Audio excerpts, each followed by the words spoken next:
Les invitamos por favor para que vayamos tomando nuestro lugar. Vamos a empezar. Bueno, hoy estamos aquí congregados o reunidos para conmemorar la cuarta semana del trabajo social. Esta es una semana muy especial para nosotros, donde hemos pensado con mucho cariño y detenimiento una serie de actividades que han surgido a partir también de los intereses, inquietudes y reflexiones de nuestros estudiantes, de nuestros docentes, y esa es la razón por la cual nos encontramos aquí hoy, así que sean todos bienvenidos y bienvenidas. Esta cuarta semana del trabajo social tiene un nombre muy especial, se llama Cuidarnos también es resistir, salud física, mental, emocional y acción psicosocial desde el trabajo social. Es un título muy amplio, pero también es un título que tiene una gran intencionalidad, y es convocarnos a reflexionar sobre la importancia del cuidado de nuestra salud en esa concepción integral, no solamente en lo físico, no solamente en lo emocional, no solamente en lo psicológico, sino en todos aquellos aspectos que hacen parte de nuestra integralidad como seres humanos. Esa es la razón por la cual estamos aquí, me complace mucho. Espero que nuestros estudiantes, nuestros profesores, nuestros invitados disfruten de cada una de las actividades que tenemos pensadas y planeadas para estos 3 días. Sin más preámbulos, quisiera entonces dar inicio a nuestra sesión de hoy, nuestro panel de apertura, este evento académico que hemos preparado para ustedes. Quisiera dar paso entonces a la profesora Ángela Maldonado, directora de la Escuela de Salud, Cuidado y Protección Social. Bueno, muy buenos días. Primera cosa, feliz día. Espero que la pasen muy contentos. Espero que este evento pues sea muy especial para todos. Mi nombre, como lo dijo la profe Nidia, es Ángela Maldonado, soy la nueva directora de la Escuela de Salud, Cuidado y Protección Social. No venía preparada. Va a ser muy corto. Entonces, es un verdadero honor darles la cordial bienvenida a esta, la cuarta semana del trabajo social en nuestra querida Universidad Central. Un espacio que ya se ha venido consolidando como una tradición significativa dentro de nuestra comunidad académica y profesional. Y hoy, más que nunca, cobra verdaderamente una gran relevancia. Quiero comenzar agradeciendo sinceramente a todas las personas que han hecho posible este evento. La profe Nidia ha estado muy presente realizando toda esta semana y ha sido un gran esfuerzo, lo mismo que Diana. Al comité organizador, al cuerpo docente, a los estudiantes que participaron y sobre todo también a nuestros invitados especiales. Y por supuesto, a todas las personas que nos van a acompañar esta semana. El trabajo social no solo es una profesión, es un compromiso ético y político con la transformación social, la justicia, los derechos humanos y la dignidad de las personas. En tiempos marcados por una gran desigualdad, crisis social y desafíos globales, la labor de los trabajadores sociales, siendo así, se vuelve imprescindible. Durante estos días tendremos la oportunidad de reflexionar colectivamente, compartir experiencias, debatir ideas y, muy importante, fortalecer vínculos. Contaremos con panelistas de la Universidad Nacional, mesas vivenciales con profesores de la Universidad Javeriana, Nacional, Pedagógica y, por supuesto, de nuestra universidad. Estos espacios nos van a permitir seguir construyendo saberes y prácticas comprometidas con la realidad que vivimos. Este año contamos con un caligrama, cuidarte, cuidarse, y con un lema, cuidarnos, salud física, mental, emocional y acción psicosocial desde el trabajo social, que nos invita a pensar críticamente, a cuestionar las formas de intervención y a renovar nuestro compromiso con las comunidades desde una perspectiva ética, inclusiva y transformadora. Invito a cada uno de ustedes a vivir intensamente esta semana, a participar con gran entusiasmo, a escuchar las voces que nos van a hablar y sobre todo a seguir construyendo un trabajo social que abrace la diversidad, que mejore el bienestar de las personas, familias y comunidades a través del desarrollo social, la cohesión social y el empoderamiento de los individuos y grupos. Con estas palabras, entonces, se declara oficialmente inaugurada la 4ª Semana del Trabajo Social en la Universidad Central. Les deseo mucho éxito y que sea una semana de profundo aprendizaje y compromiso colectivo. Muchísimas gracias.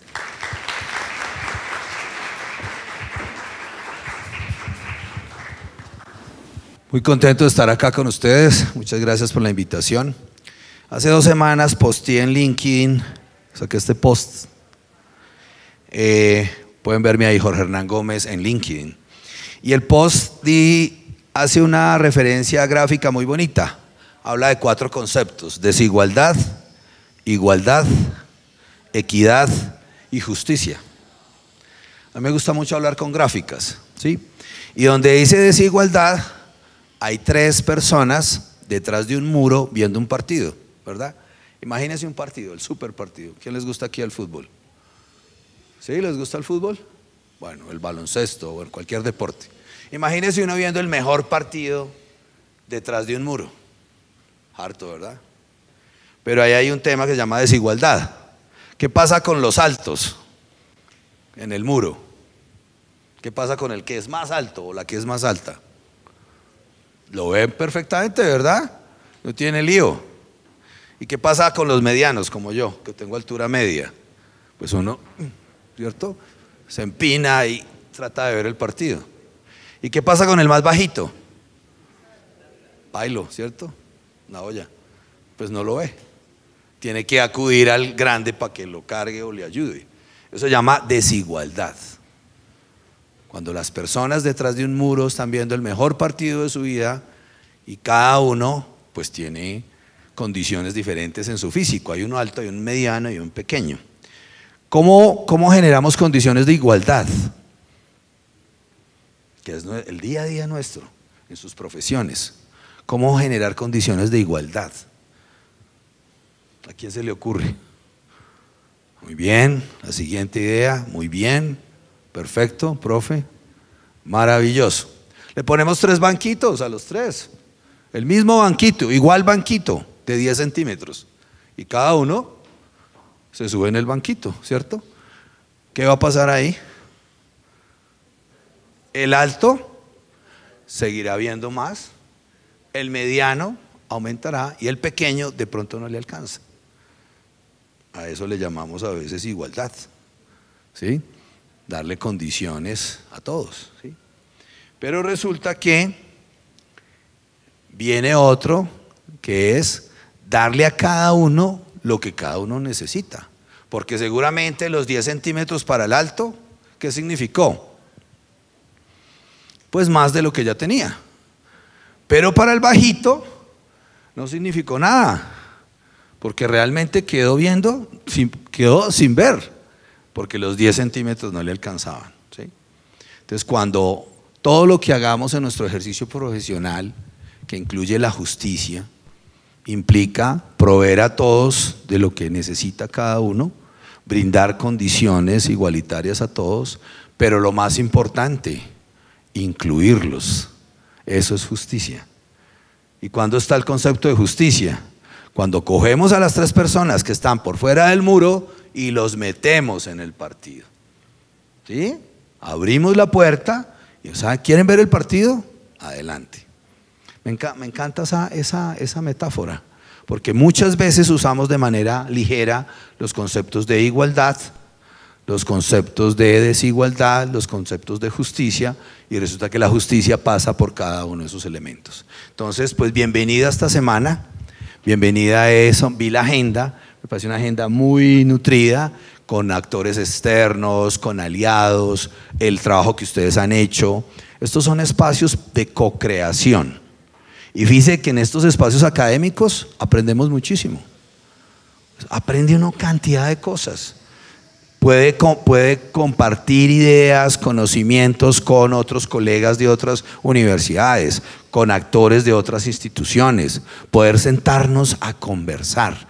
Eso es algo que no podemos perder, sentarnos a conversar sobre temas que realmente son centrales en nuestra profesión y en nuestra vida cotidiana. Entonces, bienvenidos a ese espacio para que ustedes expongan los proyectos de investigación, los semilleros. Bienvenido para escuchar a esos actores sociales que están trabajando. Bienvenido a ese espacio de co-creación y ojalá salgan unas memorias muy interesantes del ejercicio. Estamos en un momento muy interesante de la escuela. Bienvenida, doctora Ángela, a nuestra escuela. El poder que la doctora Ángela haga parte de nuestro equipo va a ser muy importante para el equipo de la escuela, para sacar adelante todos nuestros proyectos. Recordemos que desde la escuela estamos trabajando mucho ese concepto central que se llama cuidado.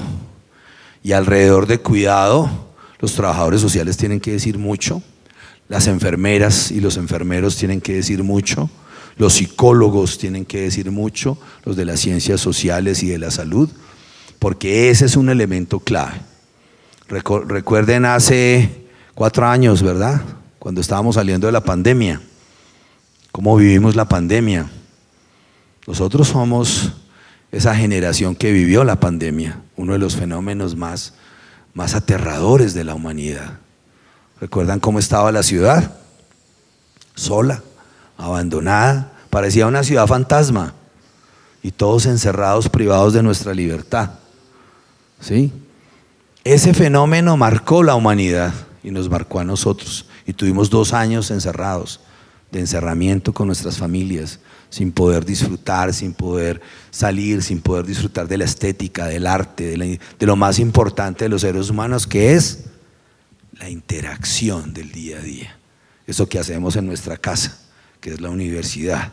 Eso de ir al puff, ir a descansar, echarse una buena siesta, de ir a la cafetería, echar rollo con nuestros amigos, de sentarnos ahí en el parque central, de ir a la clase, de crear cosas, de hacer videos, de estar en nuestras clases con nuestros profes. Y después de eso, hemos visto que el cuidado es un elemento fundamental de la humanidad. Nuestro cuidado físico, el ejercicio, los buenos hábitos, la alimentación, el cuidado de nuestro ser como seres humanos, el desarrollo de nuestras habilidades, nuestra salud mental, el manejo de la ansiedad, el manejo del estrés.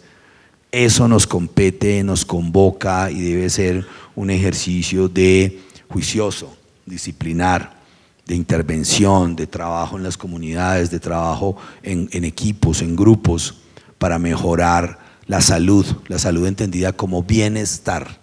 Fíjese que el concepto de salud en nuestra escuela es bienestar biopsicosocial, porque eso es la salud, es el bienestar. A veces miramos la salud desde la patología, desde la enfermedad, y la salud hay que verla desde el bienestar. La salud física pasa por hacer ejercicio. ¿Hacemos ejercicio? Nos entrenamos, hacemos ejercicio diariamente, cuidamos nuestros hábitos de comida, de alimento, de alimentación, cuidamos también nuestra salud mental, cómo manejamos el estrés, cómo manejamos las situaciones, cómo manejamos la ansiedad, cómo manejamos nuestra interacción con el otro. Entonces, qué bueno y en buena hora, doctora Ángela, que nos acompañe. Estoy muy contento, muy tranquilo que la escuela esté en sus manos. Ella nos trae una experiencia grandísima del sector social y de salud, fuera de su formación académica, doctora en administración, tiene varias especializaciones en temas de administración en el sector salud, tiene temas de epidemiología, su base en enfermería. Entonces creo que esta visión del cuidado que nos une a todos va a ser un elemento transversal a toda la escuela. Entonces, bienvenidos a su semana, disfrútenla, sáquenle jugo, participen, escriban, expresen, pregunten, cuestionen, que este es el espacio, esta es la academia, y la academia es para eso, para cuestionarnos, para preguntar, para interactuar entre nosotros. Entonces celebro esta semana de trabajo social, síganme invitando, que yo sacaré tiempo para estar, aunque sea un ratico con ustedes y que me pueda volar de esas aburridas reuniones que me tocan a veces y que pueda estar con ustedes y compartir esos momentos de co-creación.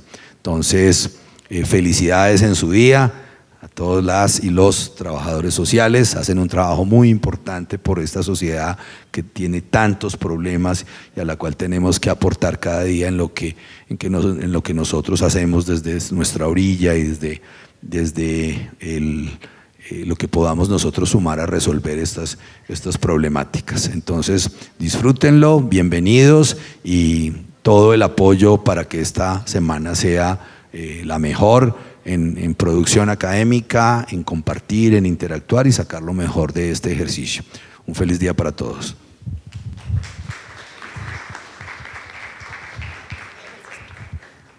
Hola, buenos días, ¿qué tal están? Saludamos a nuestra nueva directora, el vicerrector Jorge Hernán, profes, estudiantes. Una pequeña disculpa por las demoras en empezar, siempre ocurren cosas. Entonces, bueno, vamos a ser muy breves. ¿Empiezo ya? No, sí, tal. En un contexto en el que se nos fomenta, impulsa y demanda ser productivos, a correr y no parar y a dejar de lado nuestras necesidades para cumplir, nuestra cuarta semana del trabajo social unicentralista apuesta por reconocer la importancia y la necesidad de hacer del cuidado una práctica cotidiana que proteja en comunidad nuestra salud mental, física y emocional. Hoy nos convoca una reflexión profunda sobre algo que nos atraviesa a todos, y esa es la vulnerabilidad. En una sociedad donde la autoexigencia, la autosuficiencia y la productividad, reconocernos vulnerables, resulta ser algo impensable, una contradicción. Sin embargo, allí reside una potencia, la posibilidad de encontrarnos, de cuidarnos y de sostenernos mutuamente. Ser vulnerables no es un signo de debilidad, sino una forma de resistir ante las lógicas que nos aíslan, una manera de afirmar que necesitamos del otro para habitar el mundo. Desde esta comprensión, el cuidado se vuelve una práctica ética y política, y el trabajo social es un espacio en donde esa interdependencia se transforma en acción, acompañamiento y comunidad. Porque los cuidados no solo se teorizan, se practican en comunidad. Que este encuentro sea entonces una invitación a pensar y sentir la vulnerabilidad como el punto de partida de un cuidado más humano y transformador, pero también a pensarse la resistencia como una forma de encuentro, de reconocimiento, de reflexividad y en últimas de cuidar nuestros vínculos, de construir relaciones y sostenernos en comunidad, de ponerse de cara a la individualización y permitir colectividad. No por último, queremos destacar que hoy 22 de octubre se celebra el Día del Trabajo Social en Colombia. Que nuestros sentires sigan siendo guía de nuestra acción profesional, que nos habite siempre las ganas por construir otros mundos posibles y que nunca nos sea indiferente a la injusticia y las desigualdades estructurales y que nunca perdamos el sentido crítico y comunitario que nos caracteriza. Un abrazo por otros 100 años de trabajo social en Latinoamérica, otros 88 en Colombia y fuerza en todas las luchas que se nos vengan. Sin más, ¿quieres decirlo? Y por último, no por menos, ya con las bienvenidas que han venido haciendo, pero participen, disfruten, este espacio es para ustedes, para todos nosotros. Estas mesas fueron pensadas bajo las necesidades y peticiones que ustedes nos dieron. Entonces, que sea un espacio de enriquecimiento mutuo y de reflexión. Así que, bienvenidos a esta semana. Y muchas gracias. Trabajo social resiste y persiste.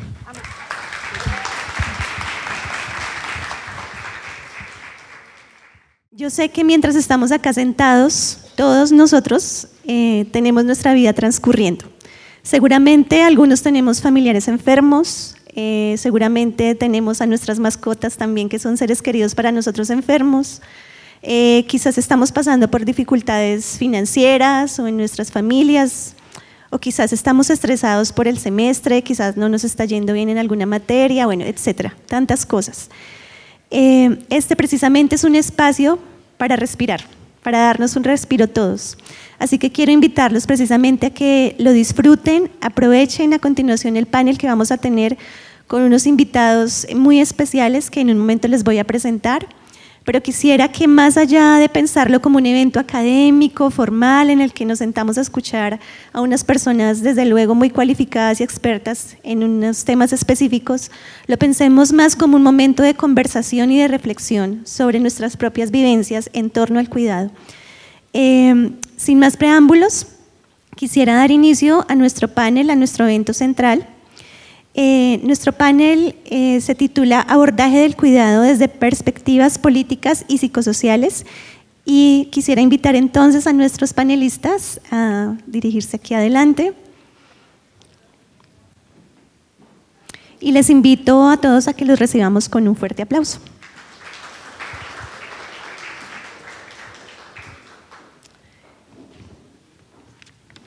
Bueno, quisiéramos empezar este panel presentándolos a ellos, que ustedes los conozcan un poco de su trayectoria profesional, y seguramente me voy a quedar corta en mis palabras acerca de la vasta experiencia y cualidades que ellos tienen, pero haré un esfuerzo en decir lo más importante acerca de ellos. Primero quiero presentar a la profesora Clara Castro Sánchez. Ella es trabajadora social de la Universidad Nacional de Colombia, especialista en actuaciones psicosociales en contextos de violencia política y catástrofes de la Universidad Complutense de Madrid. Magíster en Educación de la Universidad Pedagógica Nacional, estudiante del doctorado en Ciencias Humanas y Sociales de la Universidad Nacional de Colombia, profesora del Departamento de Trabajo Social de la Universidad Nacional de Colombia, coordinadora del Grupo de Investigación Programa de Iniciativas Universitarias para la Paz y la Convivencia PIUC e integrante del semillero MEMPRAPAZ, Tejiendo Memorias y Prácticas de Paz en la UNAL, y del semillero Pedagogías Críticas, Memorias y Alteridad de la Universidad Pedagógica Nacional, integrante de la Colectiva Latinoamericana de Trabajo Social y Educación Popular. Ahora quiero presentarles a Alejandra Melo Amaya, psicóloga de la Universidad Santo Tomás, especialista en psicología clínica y autoeficacia de la Universidad del Bosque, terapeuta transpersonal de la Asociación de Humanismo Transpersonal Sasana, terapeuta corporal integrativa del SPY TCI Barcelona. Cuenta con más de 20 años de práctica en torno a la prevención, intervención y acompañamiento psicosocial en ámbitos individuales, familiares, educativos, organizativos y comunitarios. Asimismo, en el acompañamiento y atención a personas víctimas del conflicto armado y en situación de alta vulnerabilidad. Es consultora independiente en la planeación y desarrollo de procesos de cuidado y autocuidado de agentes sociales y defensores de derechos humanos. Psicoterapeuta en práctica privada a nivel individual y en modelo de ecoterapia para pareja y familia. Y finalmente, quisiera presentarles a Rubén Guzmán. Él es magíster en musicoterapia y profesional en trabajo social, con experiencia de más de 10 años en el sector clínico, social, educativo, cultural y organizacional, capacitado para la formulación, gestión, seguimiento y evaluación de proyectos sociales relacionados con la recuperación de la memoria histórica, el diseño de metodologías sociales para la construcción de paz y acompañamiento de procesos de reparación simbólica, con dominio de técnicas de atención psicosocial y técnicas de musicoterapia dirigidas a individuos, grupos, familias y comunidades desde los enfoques diferenciales y el enfoque interseccional. Sin más preámbulos, quisiera darles entonces la bienvenida. De nuevo reiteremos nuestro agradecimiento a ellos por estar aquí con nosotros, por compartir este espacio de diálogo. Entonces, con un fuerte aplauso, bienvenidos a ustedes.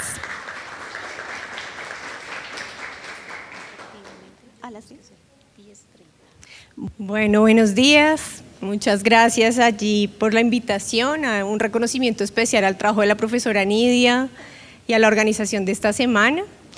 Para mí es un gusto estar con ustedes el día de hoy y compartir espacio aquí con Alejandra y con Rubén con quienes hemos realizado un trabajo ya de tiempo atrás.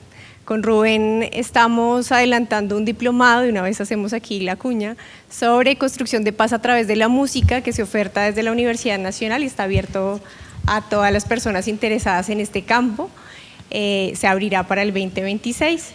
Y con Alejandra hemos estado también desarrollando ya de tiempo atrás en el acompañamiento a víctimas de violencia política y en la defensa de los derechos humanos algunas reflexiones sobre el cuidado desde la experiencia de varios años en estos procesos de acompañamiento. Entonces, teniendo en cuenta esos elementos, quisiera como situar estas primeras reflexiones para compartirles como el lugar de enunciación, ¿sí?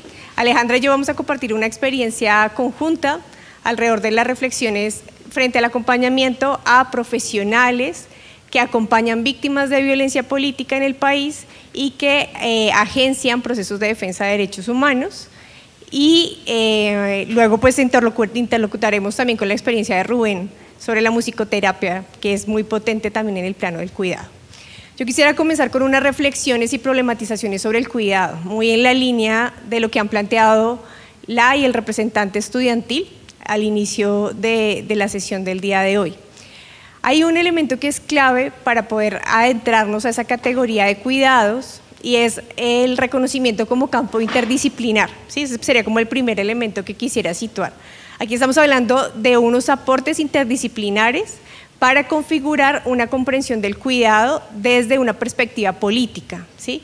Que este panel se titule Abordajes del cuidado desde perspectivas políticas y psicosociales está muy pensado en la necesidad de reconocer el cuidado desde estas perspectivas, sobre todo en el reconocimiento y la trayectoria del pensamiento feminista, también alrededor del cuidado, y el reconocimiento del cuidado como derecho. Entonces quiero como situar esos dos elementos porque este año tenemos un acontecimiento importante y es que la Corte Interamericana de Derechos Humanos reconoce el cuidado como derecho, ¿sí?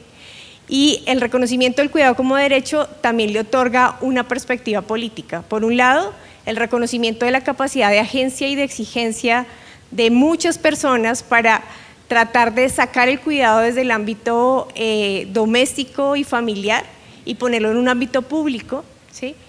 Dejar de individualizar el cuidado y pensar el cuidado justamente en relación y en la posibilidad que tiene de construir sociedades mucho más justas, equitativas y que transformen una situación compleja que se da en América Latina y es justamente las características alrededor de la injusticia social.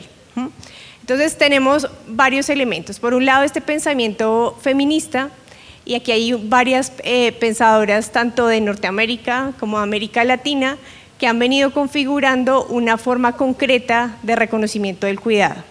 Y yo quiero traer aquí a colación algunas de las perspectivas, justamente porque nos permiten reconocer cómo se comprende esta idea del bienestar y cuál es la relación allí con el cuidado.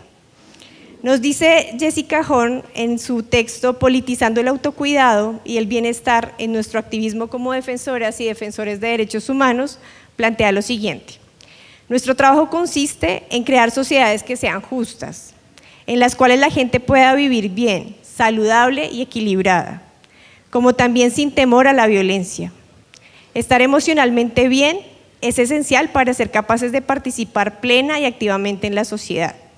Para mí es realmente fascinante que este elemento de la existencia humana, y en particular de la existencia de las y los activistas, ha sido descuidado por tanto tiempo. Muchas feministas lo plantean. Vivimos en sistemas de poder que están diseñados para hacernos infelices, que están estratégicamente diseñados para borrar la felicidad y el bienestar de ciertos grupos de personas. De modo que afirmar la felicidad de las mujeres en una sociedad patriarcal es en sí, por sí mismo, un acto político. Estos planteamientos de Jessica Horn dialogan con algunos aportes de Joan Tronto, que históricamente ya desde la década del 90 está planteando reflexiones alrededor del cuidado y lo ubica también desde una práctica situada, ¿no? Y con la posibilidad de reconocer allí obviamente el contexto en el que tiene lugar el ejercicio del cuidado, pero también la posibilidad de ubicar allí cómo el cuidado sostiene la vida y nos centra como actores humanos que actúan colectivamente. Y esa es otra de las características del cuidado desde esa perspectiva feminista. Estamos hablando de un cuidado en colectivo, un cuidado en colaboración, ¿sí? No es un cuidado, y aquí empezamos a generar también algunas de las distancias teóricas con otras perspectivas, no es un cuidado para la productividad, no es un cuidado al servicio del capitalismo, es un cuidado como resistencia, y sus representantes estudiantiles lo plantearon claramente. ¿Qué implica políticamente situarse en el cuidado como resistencia? Implica un análisis crítico de un contexto que instrumentaliza el cuidado, ¿sí? Que lo instrumentaliza en la medida en que el cuidado queda subsumido a las lógicas de productividad. Entonces, cuando se empieza a hablar del cuidado, por ejemplo, en las empresas o en las organizaciones, estamos hablando de un cuidado que está situado en el mejoramiento de la productividad. Y ese no puede ser el objetivo del cuidado. El objetivo del cuidado es el bienestar, ¿sí? Pero si estamos pensando en un cuidado al servicio de la producción, estamos generando una visión instrumentalista. Y hay otra situación que es bastante compleja y es la individualización del cuidado al servicio nuevamente del capital, ¿sí? ¿Qué implica esa individualización? Que el cuidado queda reducido a la idea del autocuidado, ¿sí? El autocuidado también es un derecho y la Corte es clara, ¿sí? Reconoce el derecho a cuidar, el derecho a ser cuidado y el derecho al autocuidado, es decir, las personas que cuidan ejercen labores de cuidado, y en este caso no solamente estoy hablando en el ámbito doméstico, las profesiones, en este caso las ciencias humanas y sociales, las ciencias de la salud, que construyen acciones de cuidado con otros, tienen una necesidad concreta, y es también contar con políticas y prácticas de cuidado para las y los profesionales que adelantan esta labor.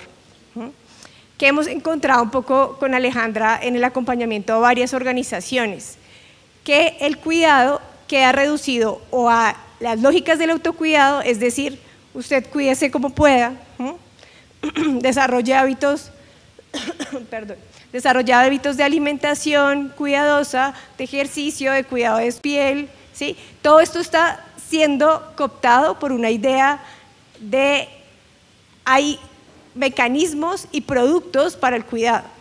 Nuevamente, ¿en qué idea vamos quedando? En una mercantilización del cuidado, ¿sí? Esto no quita la idea de que obviamente nos tenemos que cuidar cada uno y cada una.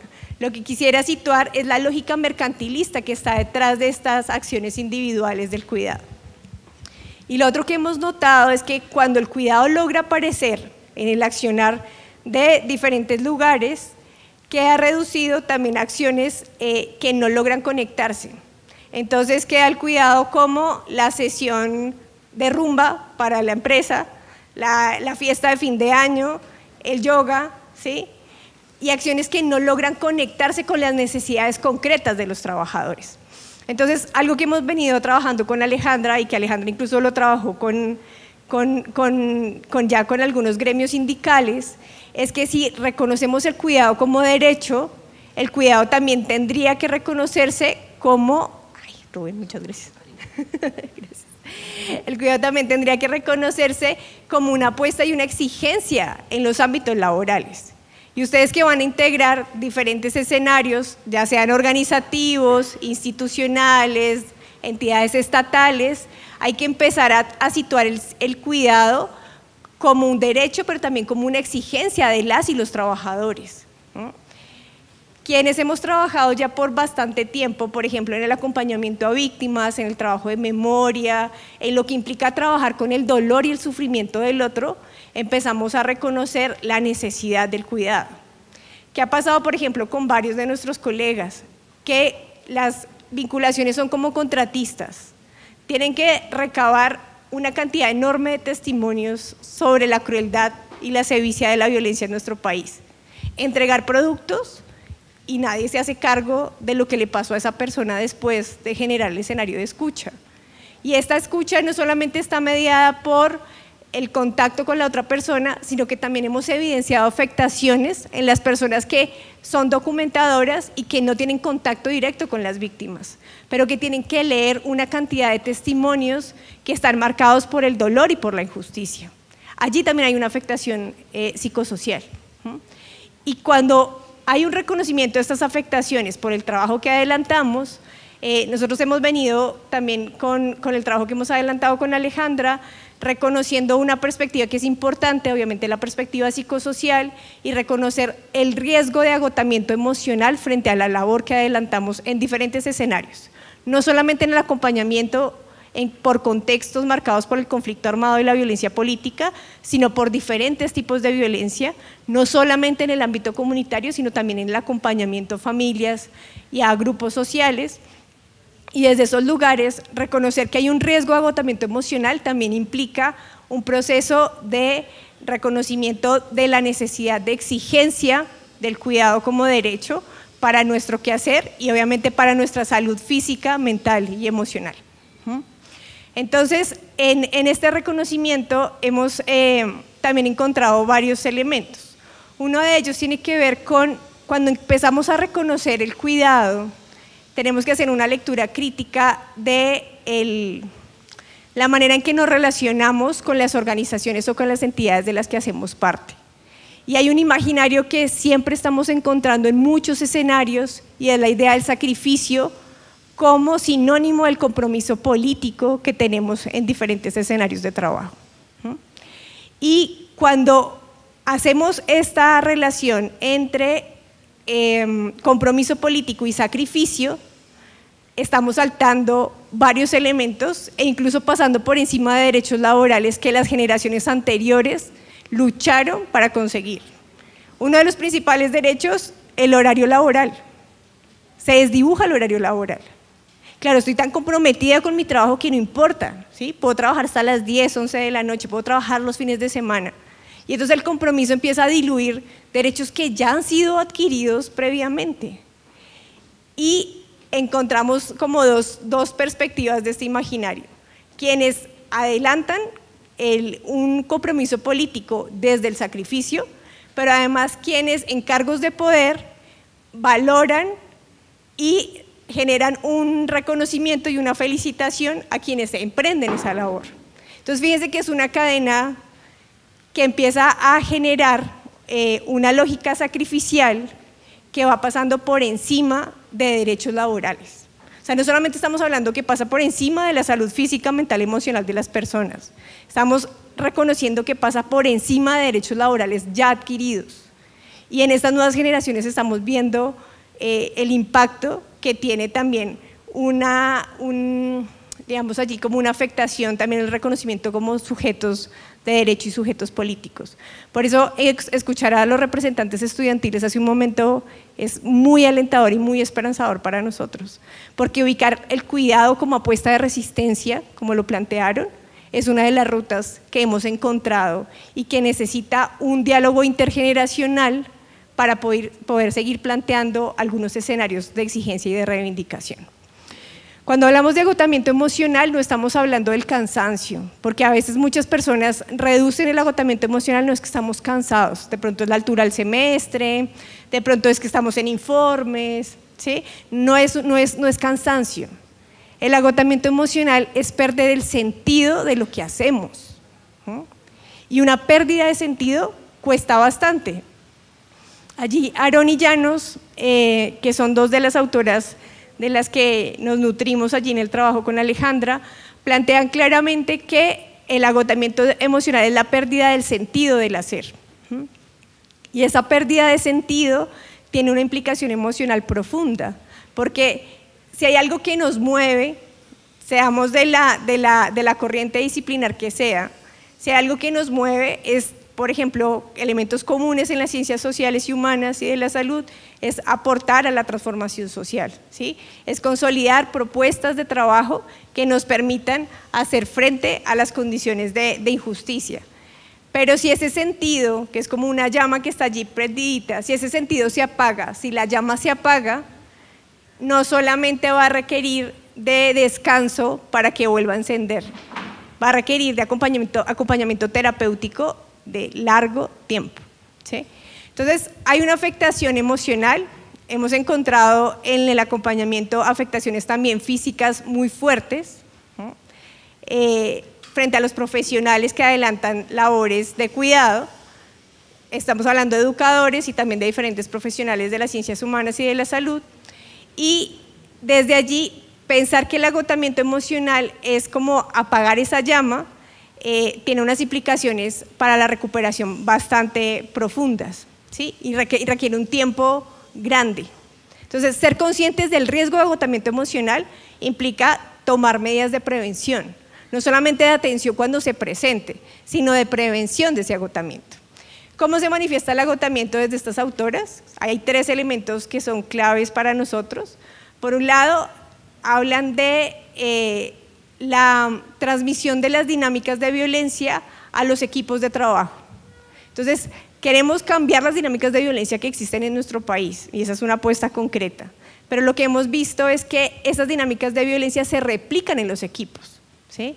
Entonces, lógicas de violencia simbólica entre los equipos, personas que son excluidas, conflictos internos que no se resuelven, empiezan a generar una dinámica de trabajo bastante compleja en los equipos y se genera allí una afectación concreta en cada uno y cada una. Hay otro elemento que plantea un poco la autora que tiene que ver con la contaminación temática. Yo no sé si lo han vivido algunos de ustedes. La contaminación temática tiene que ver con, es tanto el impacto de darse cuenta en el país en el que vivimos y de los hechos de dolor y de injusticia que se presentan, que empezamos a llevar estos temas a todos los escenarios, y todos los escenarios estamos hablando de lo mismo. ¿Qué implica la contaminación temática? Que cuando trabajamos en contextos de injusticia, si no logramos generar una posibilidad de diversificación frente a lo que tenemos, ¿sí? Frente a la manera en que nos comunicamos con los otros, frente a las temáticas que abordamos, pues también tenemos un riesgo de saturarnos, ¿sí? Saturarnos con el análisis constante de lo que sucede en nuestro país o en otras latitudes del mundo que también se caracterizan por dinámicas de injusticia. Entonces, cuando estamos reconociendo que hay una afectación en los equipos, que estamos reproduciendo algunas lógicas también de mantenimiento del análisis de contexto de lo que está sucediendo en cada uno de los países que estamos acompañando, hay como unas alertas que adelantan las autoras allí para generar acciones de prevención del agotamiento emocional. Sin embargo, nosotras tomamos distancia de una perspectiva del agotamiento sintomática, ¿sí? Las autoras logran plantear allí claramente afectaciones emocionales, físicas, relacionales, para dar cuenta de cuál es la afectación que puede tener una persona. Nos distanciamos de lo sintomático porque creemos que pensar el cuidado y la prevención del agotamiento emocional requiere un elemento particular, y es el reconocimiento concreto de los sujetos, su contexto y la labor que adelantan, ¿sí? O sea, no podemos generar un análisis homogeneizante de sintomatologías para poder generar como una comprensión de ese agotamiento emocional. Necesitamos como una profundización frente a los elementos particulares de cada uno de los grupos sociales. Y por lo tanto, entonces no creemos en que el análisis causa-efecto sea una posibilidad de construir acciones de cuidado. Necesitamos un análisis complejo de la realidad en el que nos encontramos para poder generar esas acciones y profundizar en una perspectiva integral del mismo. Entonces, ¿hacia dónde hemos venido como transitando en esta comprensión? Hemos intentado adentrarnos a una comprensión sistémica del cuidado, a una comprensión situada y contextual del cuidado, que nos permita reconocer qué está pasando con los sujetos, qué está pasando con los colectivos, en qué contexto están adelantando su labor y cómo el cuidado empieza a generar diálogos con diferentes acciones, tanto en el ámbito individual como en el ámbito colectivo, como en el ámbito institucional. Y entonces, desde ese lugar reconocemos que hay una responsabilidad para reconocer el cuidado, no solamente desde las acciones que cada uno de nosotros puede tomar frente al trabajo que adelanta, sino que sobre todo hay una responsabilidad de las entidades, de las instituciones y de las organizaciones para crear políticas de cuidado. El cuidado no pueden ser acciones que solamente adelanten los trabajadores como una carga más de la que ya tienen que adelantar en su trabajo cotidiano. requiere una responsabilidad concreta de construcción de políticas y procesos de cuidado que emprenden las instituciones y las organizaciones para el cuidado de la población que está acompañando el trabajo que ellos adelantan. Por esto, nuevamente, hay un diálogo con la exigencia de derechos, ¿sí? Que hemos visto un poco en las organizaciones. Cuando hay una posibilidad de pensar el cuidado y una posibilidad realmente seria de pensar el cuidado, empezamos a encontrarnos con conflictos y dinámicas que requieren ser trabajadas. El cuidado es una perspectiva incómoda, ¿sí? Incómoda, y busca incomodar y necesariamente necesita incomodar, ¿sí?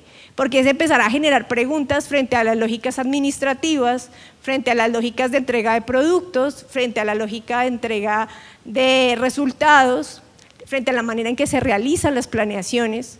Es ilógico pensar el cuidado, a veces nos ha pasado en algunas instituciones, pensar el cuidado en el momento final del año cuando todos tienen que entregar productos, todo lo que han venido construyendo durante el año, y se hace una sesión de cuidado desde la perspectiva que sea, y desde esa perspectiva todo el mundo está en otra cosa menos en pensar el cuidado, porque está absolutamente presionado. O sea, pensar en el cuidado desde el ámbito laboral implica la reforma estructural de las organizaciones y de las entidades para que desde la planeación, desde los aspectos administrativos y desde el trabajo de cuidado de los equipos, realmente se logren construir políticas y estrategias eficaces para velar por el bienestar emocional de los trabajadores. Hemos desarrollado allí como algunas ideas en la práctica para poder generar estos procesos. Le doy la palabra a Alejandra para que nos cuente un poco en la práctica esto, cómo ha logrado funcionar en estos años. Gracias, Clarita. Bueno, buenos días para todos y todas y todes. Es muy interesante, muy constructivo para mí estar acá, ¿no? Soy psicóloga, entonces compartir con colegas, sí, pues es que Clara es mi colega de hace muchos años y es trabajadora social, entonces considero que hay un colegaje bien interesante porque hay mucha cercanía en la práctica tanto de la psicología, sobre todo en el ámbito social, incluso en el terapéutico, como con el trabajo social. Y en esta construcción colectiva y en este encuentro y en esta conversación que venimos teniendo hace tantos años con Clara, estas ideas o estas posturas que Clara compartió, hemos podido ir aterrizándolas en formas concretas de llevar esto a la acción. ¿Qué acción? La acción de acompañamiento con algunos equipos. Hemos estado juntas en varios equipos, otras en los que no hemos estado juntas, pero igual han hecho parte de nuestras conversaciones. Entonces ahí hemos ido armando una mirada que se concreta, que permite acercarnos y aterrizar estas ideas, estas posturas, de una manera que nos lleve a hacer planteamientos hacia las organizaciones, hacia los equipos, en forma de, bueno, ¿y con todo esto qué hacemos?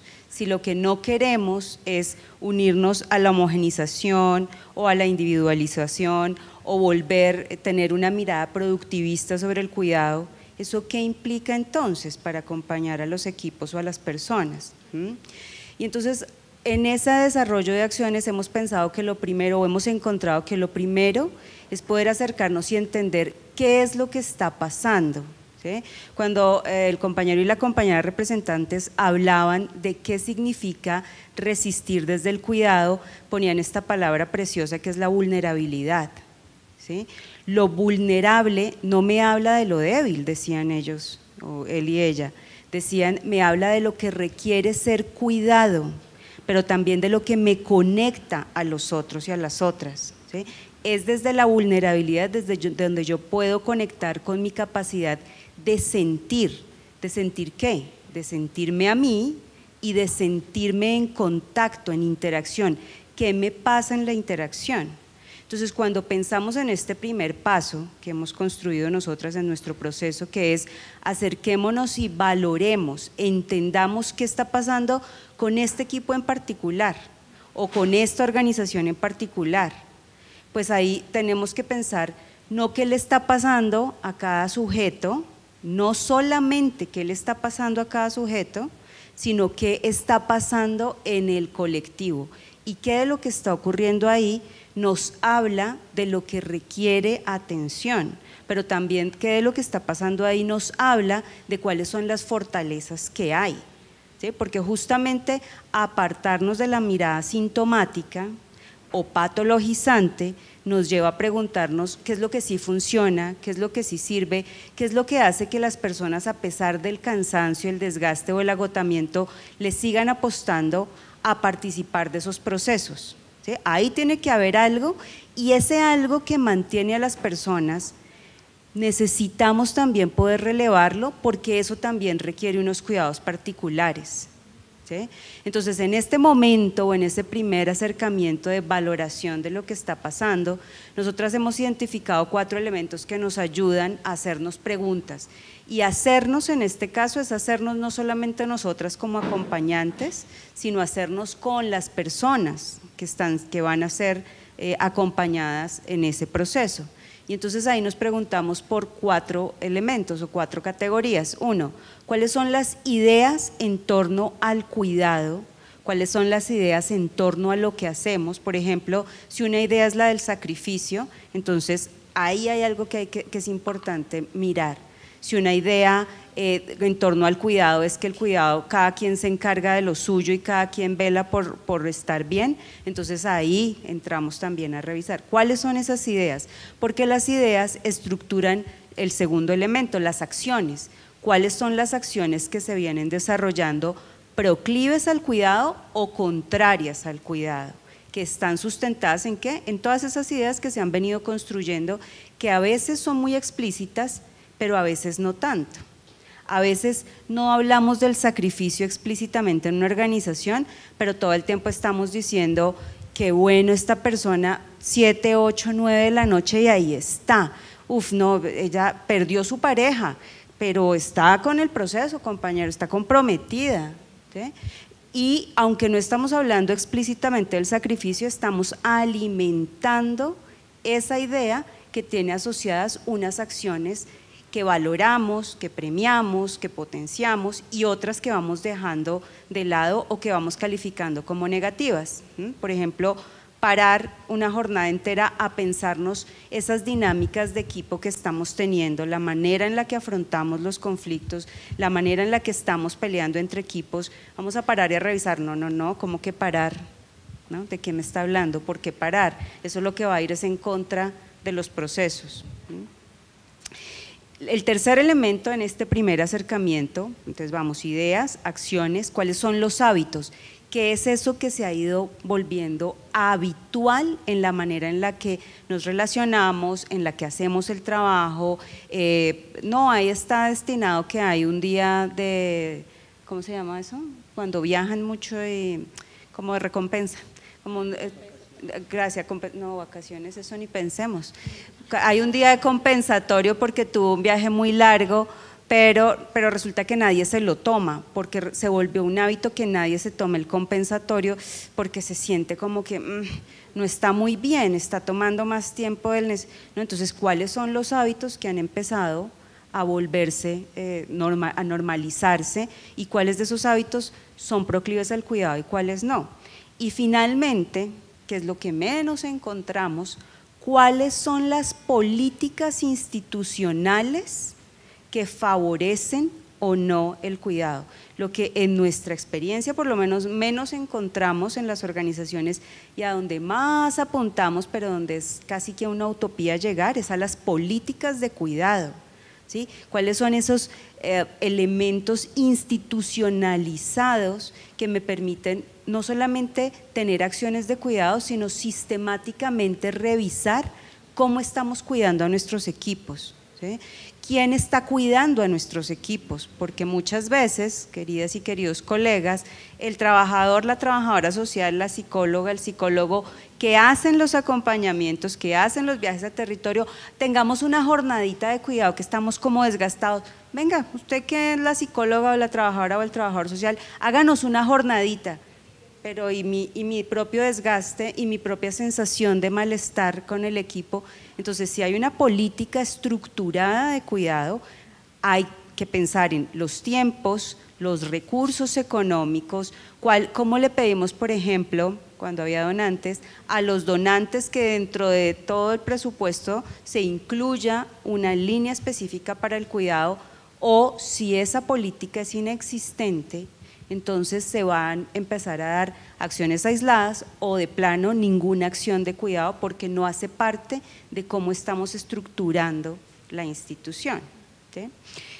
Y bueno, esto es enorme, ¿no? Por eso nosotras somos tan incómodas cuando planteamos propuestas de cuidado, porque imagínense si esto es solo la entrada para valorar cómo estamos y qué hay, ya es un montón, pero si nuestra apuesta ¿cuál es? Si hacemos una buena valoración de cómo estamos, qué hay, qué no hay, qué hace falta, las acciones que se desarrollan van a tener otro sentido. No es la acción aislada, no es el asado de fin de año, no es la clase de yoga para todo el mundo, no, es dependiendo de lo que encontremos, quiénes son las personas que realmente hacen parte de esta organización, cuáles son las formas particulares de desgaste que hay en los equipos y en los sujetos. Entonces ahí sí que podemos pensar en plantear, en desarrollar acciones conexas, con sentido, que hagan parte también y que vayan apuntando a estructurar esa política de cuidado institucional, en donde los niveles de responsabilidad también estén distribuidos. Porque si una de las apuestas que vamos a hacer es a no individualizar el cuidado, entonces eso implica que tengamos que asumir distintos niveles de responsabilidad. Claro que hay un nivel de responsabilidad individual, claro que si yo decido trabajar desde las 8 de la noche hasta las 11 de la noche, hay una responsabilidad mía, conmigo, ¿cierto? Pero eso no se sostiene solo ni aparece solo.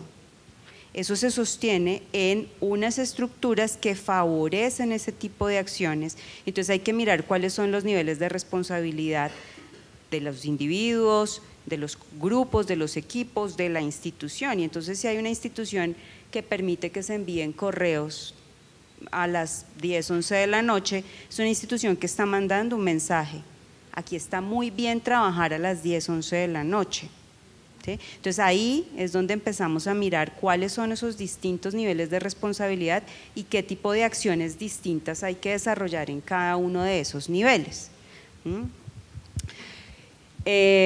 Bueno, en ese sentido, entonces las acciones a desarrollar cuando pensamos en el cuidado, nosotros las hemos organizado en un modelo que llamamos las 6C. ¿Sí?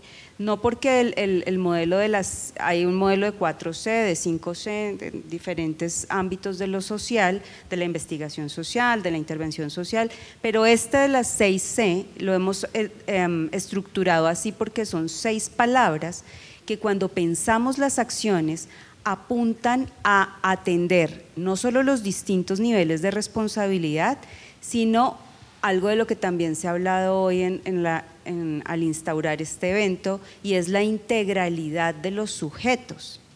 ¿Sí? No, entonces, cuando hablamos de 6C, estamos apuntándole a eso. Les voy a contar cuáles son las 6C, porque esas 6C, que es en dónde podemos desarrollar acciones, en dónde hay que poner el ojo de qué es lo que está pasando, se cruza con que las herramientas que utilicemos para abordar esas 6C también tienen que ser diversas, justo pensando en esa integralidad. Entonces, ¿cuáles son las 6C que hemos desarrollado nosotras? 1, la comunicación, que incluye las formas y no solo el tipo de mensajes, las formas en que se comunican las personas al interior de los grupos, ¿sí? Las formas, el tipo de mensajes que sí se dan, qué es lo que se mantiene sin decir, ¿no? Lo no dicho también es comunicación, ¿sí? Entonces, ¿qué es lo que pasa en la comunicación y qué nos muestra esa comunicación de los grupos y cómo a nivel de lo comunicativo hay que intervenir muchas veces? La segunda C es la coherencia, y en esta sí que nos hemos encontrado asuntos problemáticos, porque resulta que muchas organizaciones que acompañan comunidades van a favor de los derechos de esas comunidades y hacen un montón de acciones a favor de los derechos de las comunidades, pero hacia adentro hay una tremenda violación de derechos, para empezar los laborales y de ahí en adelante. Y entonces en esta sensación de incoherencia de todo lo que se promulga hacia afuera y lo que ocurre hacia adentro, se va quebrando mucho eso del sentido del que hablaba Clara, ¿no? ¿Qué sentido tiene que yo esté llevando estos discursos y estas acciones hacia afuera si hacia adentro me siento tan vulnerada y tan dañada? La tercera C es la confianza, que se refiere a que las personas, la segunda era coherencia, ¿sí? La tercera es confianza, que se refiere a qué tanto las personas pueden sentirse respaldadas y cuidadas por las personas de su equipo, por las personas que son sus jefes o coordinadores, por quienes están a cargo, y en muchas organizaciones qué tanto pueden confiar en la comunidad a la que pertenecen. Hay algunos territorios en los que esta confianza es muy difícil de sostener. Entonces, cuando hay daños en la confianza, ahí hay un área en la que hay que trabajar profundamente. ¿Por qué? Porque va a venir a afectar o a tener incidencia en la cuarta C, que es la de la cohesión, que tiene que ver con la capacidad de los grupos de sostenerse, de sentir que hay una red en la que yo pertenezco, a la que sostengo y que me sostiene, y en donde lo que yo hago tiene un efecto y lo que ocurre en ese grupo tiene un efecto en mí.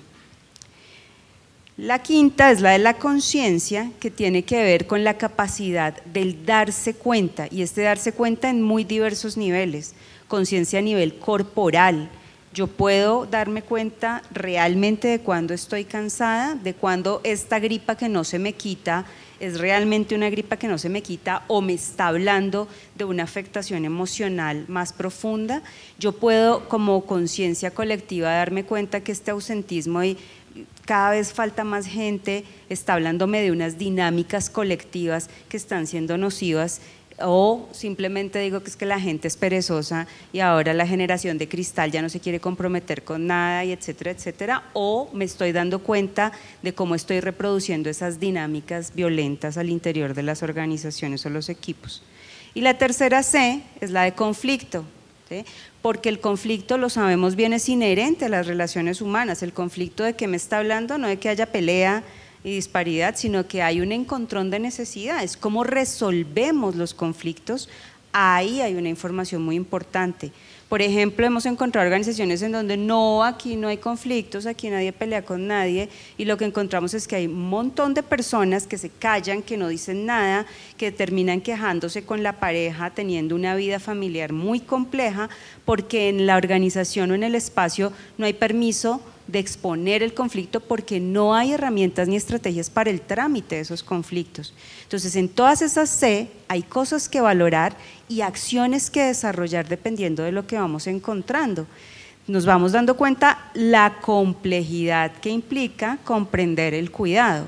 Y voy a meter el último elemento para terminar de complejizar esto, y es que si estamos hablando de integralidad, necesitamos hablar de múltiples herramientas con las cuales acceder a las múltiples dimensiones y lenguajes de los seres humanos.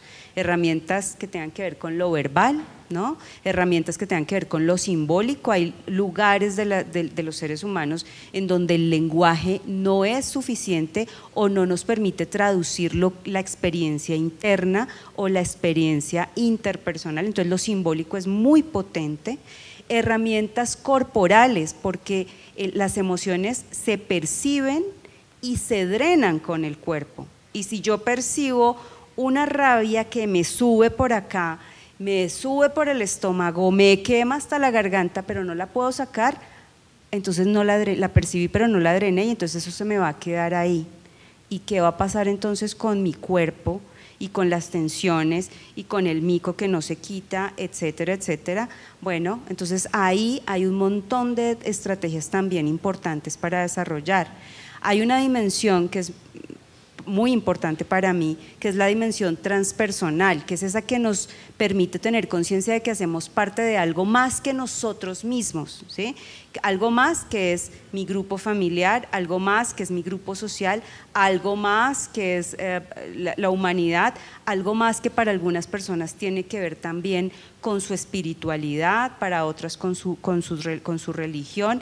Saberme parte de algo más, independientemente de si toca o no lo espiritual o lo religioso, me permite saberme sostenida o sostenido, y me permite saber que lo que pasa conmigo no me pasa solo a mí, Nos pasa a todos, ¿no? Y en esa conciencia de pertenencia a algo más amplio que yo misma, puedo desarrollar también muchas acciones, es que me encanta que esta palabra esté presente hoy, de resistencia a la individualidad, como lo planteaban los compañeros al principio, pero también a este deseo de productividad, de aislamiento en el consumo, en produzco más ¿para qué? Para consumir más. Si yo hago un pare y me considero y me entiendo parte de algo más que yo mismo, ahí hay algo que empieza a ser cortocircuito, porque entonces yo no puedo consumir afectos y relaciones, sino tengo que establecer una profundidad y una intimidad distinta que no tiene nada que ver con el consumo y la hiperproductividad. Yo creo que por ahí, muchas gracias. Bueno, compañeras, muchas gracias. Yo voy a apoyar muchísimo lo que acaban de decir las compañeras también, desde esa dimensión política, también desde lo teórico, lo conceptual. Y esto último que comparte la compañera Alejandra respecto a esta dimensión más metodológica, práctica, con la estructura que seguro en su vida profesional y personal, porque creo que eso tiene ambos alcances, puede empezar a resonar con situaciones, con experiencias, y eso básicamente es lo que se está buscando. A propósito de ir conectando todo esto que nos va sucediendo con cada uno de los escenarios de vida con los cuales nos hemos empezado a comprometer, consciente o inconscientemente. Yo voy a hablar particularmente desde las prácticas restaurativas. Actualmente trabajo con una entidad con la cual he logrado como profundizar mucho con esta perspectiva del cuidado, con personas que son básicamente niños, bueno, principalmente adolescentes que están ingresando al sistema de responsabilidad penal y son acompañados por sus familias o por cuidadores o cuidadoras. Desde este escenario se plantean unos nuevos retos que la institucionalidad está empezando como a ver como, digamos, el campo de posibilidades que puede llegar a brindar. Y desde ahí se han incorporado las prácticas restaurativas, que son modelos que en otros países han funcionado de cierta manera. Acá se fueron ingresando con cierta sospecha o cierta incomodidad, porque todo esto cuando se plantea inclusive desde los otros lenguajes, cuando se le habla a un juez, cuando se le habla a un fiscal desde los lenguajes del amor, eso llama mucho la atención, porque aquí las miradas son desde el punto de vista punitivo, necesitamos que esa persona pague, necesitamos que esa persona reciba una medida intramural, pero cuando les decimos vamos a aplicar unas metodologías que se basan en la idea del amor, ¿sucede algo? Entonces, ¿cómo funciona eso? Necesito que eso me lo midan a través de una prueba de toxicología, necesito que, sí, como necesitan evidencias clínicas, evidencias fácticas que les permitan a ellos decir se cumplió satisfactoriamente con la medida. Menciono todo esto en términos del contexto. Ahora, frente a las prácticas restaurativas, yo voy a hablar de 3 estructuras, y como esta metodología tan particular se basa en las prácticas que llevamos haciendo como seres humanos desde el inicio, que son los círculos, cuando nos encontramos en círculos, cuando empezamos a vernos sin jerarquías, cuando empezamos a conectar sin ningún tipo de idea de que hay personas que saben más o saben menos, sino que empiezan a participar cada uno de los saberes, y dentro de eso se admiten cada una de las prácticas culturales que existen en los territorios, inclusive esas prácticas que son propias de cada una de las familias, y empiezan a participar dentro de estos procesos. Dentro de eso hay una perspectiva muy interesante que yo he apropiado y practicado evidentemente en mi propia vida, y que también cuando desarrollo talleres con las familias les procuro recordar esta importante frase. Y dice algo así como, esto viene de la Ayurveda, que es una de las medicinas más antiguas del mundo, pero lastimosamente la menos conocida y la más coherente que existe. Y esta dice, sabemos lo que debemos hacer, pero no lo hacemos. Y sabemos lo que no debemos hacer y lo hacemos. Eso lo conoce la medicina ayurveda como el fallo del intelecto. porque realmente son formas específicas en las cuales lastimosamente no llegamos a esa comprensión de realmente qué está sucediendo con nuestras estructuras. Estoy hablando de nuestras conductas, nuestras emociones, la manera como nos relacionamos con el mundo. A veces nos perdemos de vista esos importantes detalles por terminar involucrados en las lógicas de la cultura o la manera como no hemos sido conducidos a través de este mundo. Entonces, ese es el primer punto de entrada para empezar a conectar con esta perspectiva. Los siguientes voy a conducir esta breve intervención frente a una perspectiva que se trabaja desde las prácticas restaurativas acerca del cuidado en cada una de sus dimensiones. Voy a hablar de 3 experiencias específicas en mi vida profesional, que ahora cuando llego a este punto digo, claro, ahí estaba la clave para poder entender eso. Y insisto, lo que hace un momento compartía la compañera Clara y lo que también dijo la compañera Alejandra, permiten también ir precisando como algunos de estos elementos en términos muy prácticos.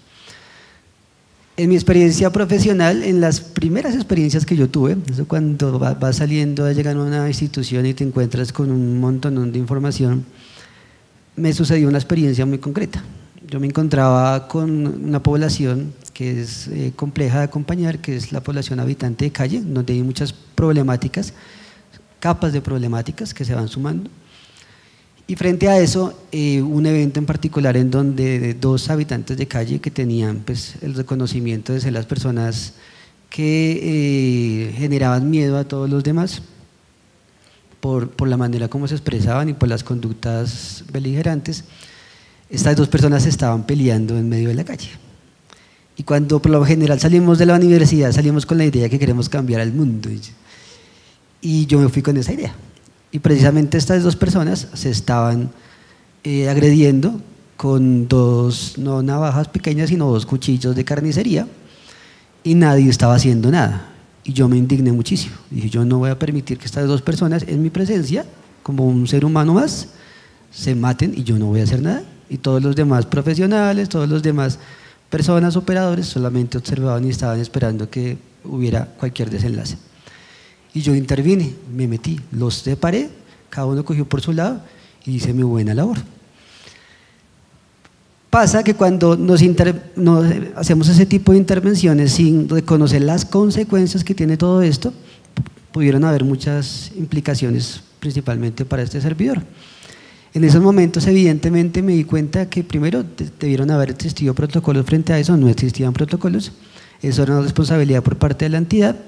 Segundo, también hubo responsabilidad por parte mía porque intervine frente a algún evento específico en el cual me puse en riesgo, lo cual aparece en la primera dimensión de la cual ya han hablado las compañeras, que es la dimensión del autocuidado, que ya ahorita les voy a compartir una estructura frente a eso, que en este momento y en esos momentos me interpeló muchísimo frente al ejercicio profesional, ¿sí? ¿Cuáles son los alcances? ¿Cuáles son las limitaciones? Esto que comparto evidentemente es con beneficio de inventario para que vayamos dimensionando en cada una de sus vidas profesionales hasta dónde pueden llegar en cada una de sus acciones e intervenciones. Luego de eso, más adelante, ya pasamos a la siguiente dimensión, que es la dimensión del cuidado. Me encontré con otro escenario, un escenario laboral en donde con esta entidad específica se estaban vulnerando muchos derechos laborales. Entonces, en este caso, yo empecé a pensar cómo podría ser esto diferente si alguien empezara a hacer cierto tipo de cosas por entrar en defensa de los derechos laborales de todas las personas que están acá. Y yo pensé que era la persona adecuada para ese tipo de ejercicios cuando empecé a exigir los derechos laborales de todos los demás, sin los demás, y aquí es lo clave, empecé a creer que yo podía empezar a reivindicar una serie de necesidades y empezar a mencionar lo importante que es o no hacer determinado tipo de cosas. Las demás personas sencillamente se hicieron a un lado y me dejaron en la mitad, como si quieres defender derechos, defiende tus derechos, nosotros estamos cómodos con que se estén vulnerando los nuestros, sigue tu camino. Segundo aprendizaje importante, ¿sí? Cuando vamos a hacer algo lo debemos hacer con las personas y no lo debemos hacer pensando que lo estamos haciendo con las personas cuando lo estamos haciendo por otro tipo de motivaciones. La tercera experiencia concreta me sucedió también con una entidad en la cual pues habíamos convocado a víctimas del conflicto armado, y en este lugar específico un compañero hizo un ejercicio simbólico en el cual colocó en el centro del lugar una mesa, y sucede que esta mesa justamente tenía un mantel negro. Hasta ahí pues no hay nada que pueda llamar la atención. Luego de eso, otro compañero decidió poner en el centro una velita. Encendió la velita. Cuando sucedió esto, las personas víctimas del conflicto armado que se encontraban ahí, alrededor de esa mesa, de ese acto simbólico, empezaron a llorar y empezaron a tener brotes emocionales de un momento para otro. Nos empezamos a mirar desde el equipo psicosocial y dijimos, ¿qué está pasando? Cuando nos dimos cuenta, evidentemente desde lo simbólico estábamos asociando a algo que seguro habían visto muchísimo debido a los diferentes daños que se les ha causado a las víctimas del conflicto armado, y era una representación de la muerte. Entonces, en ese momento, pues evidentemente tuvimos que cambiar toda la configuración del espacio y atender a las personas que habían sido, digamos, afectadas por ese acto simbólico. Estas tres experiencias, estos tres ejemplos nos llevan a esas tres dimensiones de las prácticas restaurativas. La primera tiene que ver con el autocuidado, evidentemente, y para entender el autocuidado, ese es un ejercicio permanente en el cual debemos siempre estar presentes en nuestra situación y además identificar las necesidades que tenemos presentes, las que emergen y las que han sido desatendidas también. Eso es lo primero que debe suceder, entender las necesidades propias. Lo segundo, en la dimensión del cuidado, que podemos pensar que es una acción que yo dirijo hacia otra persona para poder brindarle algún tipo de acompañamiento, ayuda o apoyo cuando se requiera. Ahí evidentemente se deben interceptar ambas necesidades, tanto las necesidades de quien yo identifico que puede llegar a estar requiriendo de mi acompañamiento y las necesidades propias. Y ahí en el cuidado entran en diálogo ambas necesidades. En el tercero, que lo vamos a llamar en este caso cocuidado, que fue el tercer ejemplo, vamos a buscar que esas necesidades se empiecen a no solamente poner en diálogo, sino identificar de esa relación o interrelación qué otras necesidades emergen, para de esa manera construir una relación basada en esas necesidades. Ahí estamos hablando del cocuidado. Y una cuarta, de la cual en estos momentos no les tengo ejemplo, se los dejaría como de tarea para que pensáramos cuál podía ser el otro aspecto que la compañera Alejandra le hablaba, y es el cuidado frente a lo trascendente, a lo sutil, a lo invisible, a lo inmaterial. Es aprender a cuidar las creencias, es aprender a cuidar la relación con lo espiritual, aprender a cuidar la relación con lo sutil, con aquello que puede tener que ver inclusive con lo que se construye de manera comunitaria, con los símbolos, con las prácticas, con aquello que saben las personas que es importante, pero que a veces desatienden o no le brindan la suficiente atención. Como por ejemplo hay ciertos lugares con ciertas comunidades en las cuales no se puede hacer cierto tipo de cosas si no es bajo la autorización de la maima, el taita, el mayor, la mayora. Aquella persona que es quien dirige ese espacio tiene la responsabilidad de cuidar a su comunidad y se debe pedir autorización. Entonces, frente a todo eso, es importante reconocer esta otra dimensión de lo trascendente, cuidado de lo trascendente. Y por último, voy a hacer referencia en estos procesos restaurativos, así como las compañeras hablaban de las 6 S, aquí hablan de las 4 Rs. Nos gustan simplificar las cosas, sí. Entonces, la primera R, cuando hablamos de un proceso, y eso aplica para muchos aspectos de la vida en general, hablamos de lo personal, lo profesional, lo comunitario, lo social. La primera de ellas es el reconocimiento. Entonces, cuando, en particular en el trabajo que he hecho de las prácticas restaurativas, invitamos a las personas a que podamos reconocer qué fue lo que sucedió en determinada situación, en determinado evento. Si estamos hablando específicamente del cuidado y hay una afectación, lo primero es que la persona pueda reconocer que evidentemente pasó algo, evidentemente ya sea por sus propias acciones o por acciones de otros, recibió un daño y hay una afectación. Si no logramos superar este primer momento, esta primera puerta de reconocer, difícilmente podemos transitar por las otras, porque aquí en este punto estamos hablando de una conciencia frente al daño, que eso también lo mencionaba la compañera Alejandra. Necesitamos que la persona reconozca que hubo un daño o una afectación. Segundo, necesitamos ya no solamente que seamos conscientes de lo sucedido, sino que ahora nos responsabilicemos frente a eso.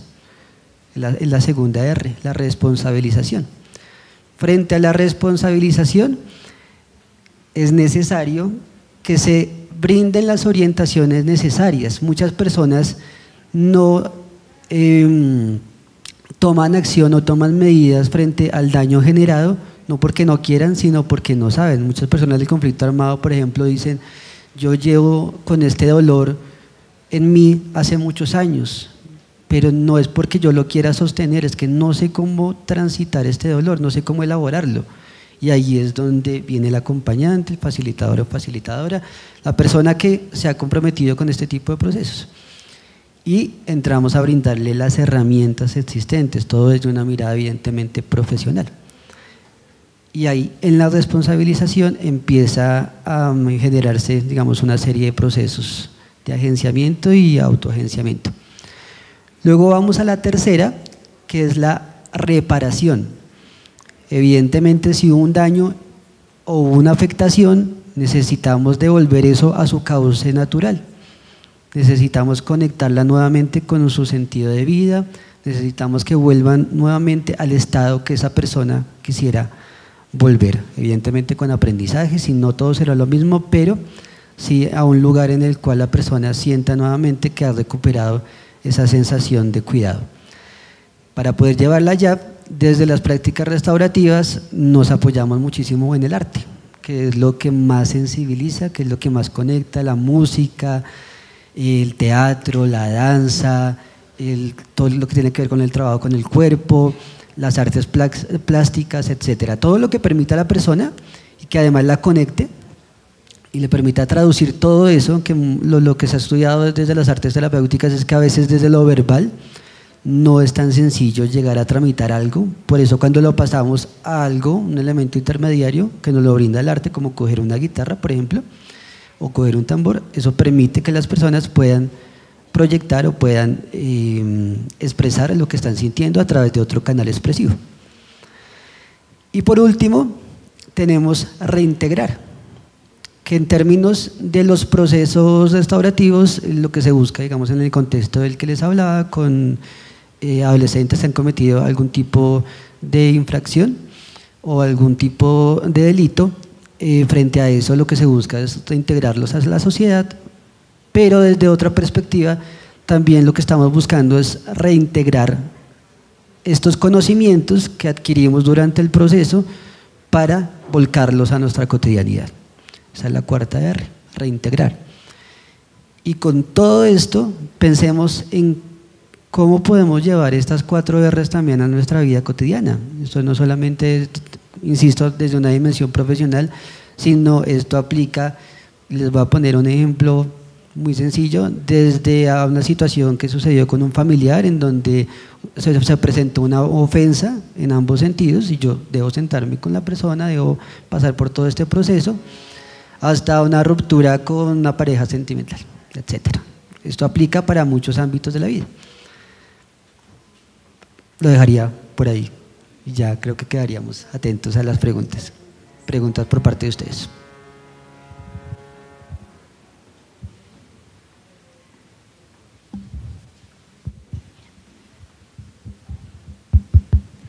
Bueno, muchas gracias, les agradecemos por el espacio brindado. Y ya por temas de tiempo, pues sí vamos a pasar por las preguntas antes de que pues, suceda el simulacro. La primera pregunta que realizan nuestros compañeros es: ¿cómo seguir sosteniendo la perspectiva del cuidado como acto político en un mundo captado por el mercado y las redes sociales? La vuelvo a repetir para también los compañeros. ¿Cómo seguir sosteniendo la perspectiva del cuidado como acto político en un mundo captado por el mercado y las redes sociales? Vamos una por una, ¿sí? Bueno, yo creo que está buenísima la pregunta, porque siento que un poco con lo que termina Rubén, nosotros no podemos disociar lo que somos, o sea, no somos la o el profesional y el resto de la vida queda en otro lado. No nos ponemos la camiseta y salimos, o sea, si necesitamos realmente pensar en una perspectiva integral del cuidado, estamos siendo nosotros en todo lado, nosotros y nosotras, ¿sí? ¿Cómo podemos resistir? El primer llamado es: suelten esos celulares, ¿sí? La resistencia empieza desde lo cotidiano. Claro, uno a veces tiene que responder un mensajito urgente de la mamá, de un familiar, buenísimo, pero cuando ustedes se acostumbran a hacer esto es consumo, pero además consumo que no tiene conciencia, y es una de las C justamente que plantea Alejandra. El darnos cuenta es tratar de no seguir alimentando lógicas de consumo de las que ni siquiera ya somos dueños ni dueñas, no tomamos decisión, las hacemos mecánicamente. Entonces, pensar que el cuidado desde una perspectiva política está relacionado con todas las dimensiones nuestras implica desde lo más mínimo, digamos lo que consideramos más íntimo, hasta lo relacional, ¿sí? Lo político no está en la calle, ¿sí? Lo político no está en lo público. Lo político está en la vida cotidiana y en la manera en que yo me relaciono. Lo político está en la manera en que yo escucho al otro y a la otra. Lo político está en la manera en que yo me relaciono con el otro y la otra. Y siendo estudiantes o profesores, tenemos responsabilidades de cuidado, ¿sí? Claro, desde diferentes lugares de poder, porque ahí también el poder entra. Pero hay una responsabilidad de cuidado. La manera en que utilizo el lenguaje, la manera en que utilizo las redes o la resistencia frente a las redes. Algunos hemos optado por nunca tener redes sociales, eso también es una parte de la resistencia. Quienes hacen y optan por tener redes sociales, ¿qué publico en las redes? ¿Qué hago con las redes? ¿Cómo replico estereotipos que no son nada cuidadosos? ¿Sí? O sea, la lógica del cuidado empieza desde lo cotidiano, y cuando empieza desde ahí tenemos que empezar a pensar: ¿estamos siendo esclavos de un cuidado impuesto por el skincare, por la manera en cómo me veo, por los likes que tengo, por la manera en que me ven? O sea, todo eso es importante empezarlo a romper desde lo cotidiano. Pero si en eso que decía Alejandra, lo que no hablamos, pero está todo el tiempo, la manera en que juzgamos al otro, la manera en que discriminamos al otro, es que a veces sentimos que la violencia y las posibilidades de eliminación simbólica solamente están en el plano del contexto externo. No. Están en el salón de clases, están en la familia, están en la pareja, están en la relación con los hijos, están en todo lugar. Cuando empezamos a comprender que lo político atañe todas las dimensiones del ser humano y empezamos a hacer resistencia desde lo cotidiano, ahí yo creo que podemos empezar a darle un lugar importante a la capacidad de agencia que tenemos en todos los escenarios. Y eso nos lleva a recobrar un poquito la esperanza, porque también se pierde la esperanza en un mundo que sentimos está todo cooptado, pero necesitamos encontrar esas fisuras, puntos de fuga, y los puntos de fuga están todos los días encontramos un punto de fuga, todos los días. Eso alimenta la esperanza. Si no los vemos, podemos caer en una situación compleja de desesperanza y de sentir que hay toda una estructura que nos oprime, pero a ver, si hay un país que resiste, si hay un país que nos ha enseñado de resistencia, es Colombia, ¿sí? Entonces hay que tomar esos aprendizajes para poder llevar esto político a todas las dimensiones. Si quieren nos dividimos, ¿tú quieres decir algo?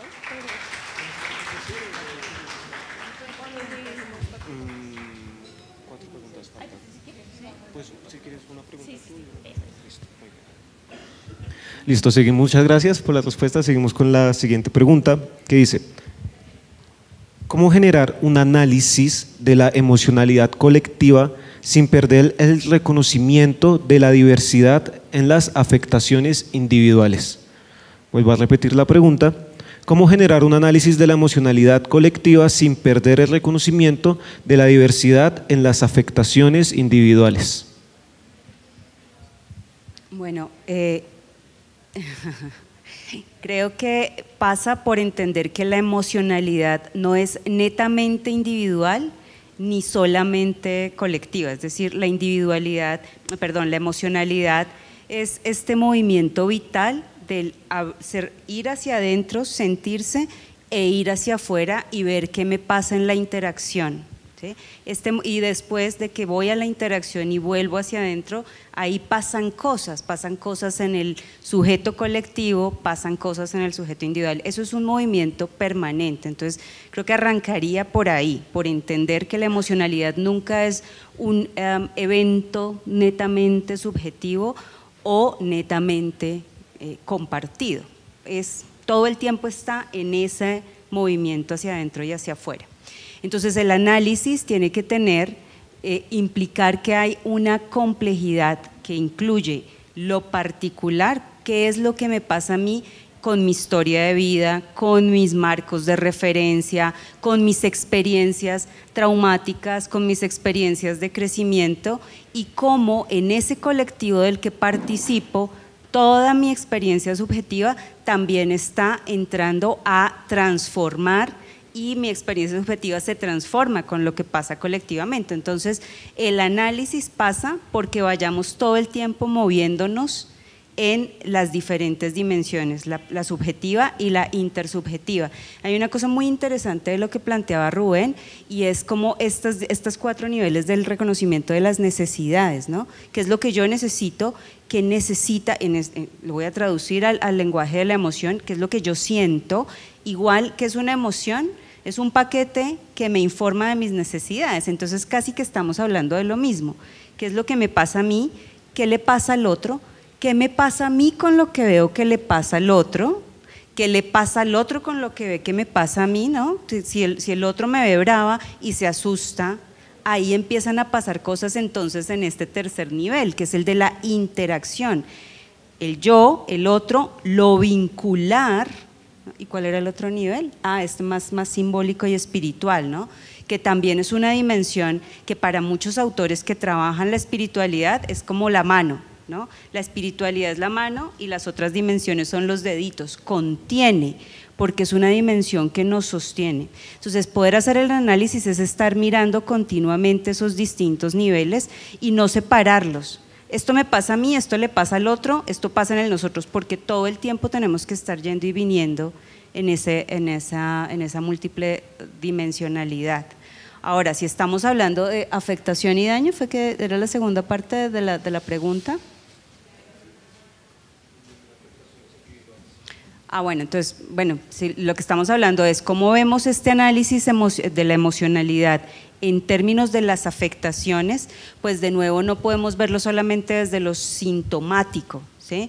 Es esta afectación de la rabia que me produjo el asesinato de mi hijo, no solamente es que me deprime, por ejemplo, ¿sí? Entonces se vuelve sintomatología en términos de depresión, sino que tengo que mirar esa afectación a mí como sujeto, ¿qué le pasa a esta sujeta en el colectivo del que hace parte? Si yo soy una madre, ¿qué pasa en mi colectivo más cercano? Si yo soy una trabajadora, si yo soy una líder de una comunidad, entonces ¿qué pasa con mi emocionalidad en esos distintos niveles de relación de los que hago parte? Y cómo esos colectivos responden a mi vivencia subjetiva, porque o va a profundizar la afectación, el daño, o va a permitir que mi afectación encuentre cómo sostenerse y cómo elaborarse.